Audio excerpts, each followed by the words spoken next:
স্বামী স্ত্রীর মধ্যে একদিন হঠাৎ ঝগড়া বেঁধে গেল। রাগে ফেটে পড়ে স্ত্রী বলল, তুমি যদি সত্যিকারের পুরুষ হও তাহলে এখনই আমাকে তালাক দিয়ে দাও। স্বামী ঠান্ডা গলায় বলল, ঠিক আছে, কাগজ কলম আনো। স্ত্রী একটু অবাক হলেও মুখে একরকম হাসি নিয়ে কাগজ কলম এনে দিল। স্বামী কিছু একটা লিখে স্ত্রীর হাতে দিয়ে বলল, এবার ব্যাগ গুছিয়ে বাবার বাড়ি চলে যাও। স্ত্রী কিছু না বলে ব্যাগ গুছিয়ে বাবার বাড়ি চলে গেল। দিন পেরিয়ে মাস হয়ে গেল।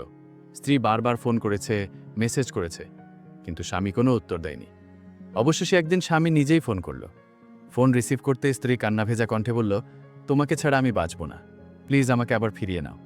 স্বামী শান্ত গলায় বলল, আমি যে কাগজটা তোমাকে দিয়েছিলাম সেটা কি তুমি পড়েছ? স্ত্রী বলল, না, আমি শুধু সাইন করেছিলাম, পড়িনি। স্বামী বলল, তাহলে এবার পড়ে শোনাও। স্ত্রী কাপা কণ্ঠে পড়তে শুরু করল, যদি আসমান জমিনও এক হয়ে আসে তবু আমি তোমাকে তালাক দেব না। তুমি শুধু আমার স্ত্রী নও, তুমি আমার অসমাপ্ত স্বপ্ন, আমার হৃদয়ের ভালোবাসা। তোমাকে ছাড়া আমি অসম্পূর্ণ। এই কথা শুনে স্ত্রী অঝরে কান্না করতে লাগল। তুমি আমাকে এত ভালোবাসো, আগে তো কখনো বলনি। স্বামী হেসে বলল, ভালোবাসা মুখে নয়, প্রমাণ হয় কাজে।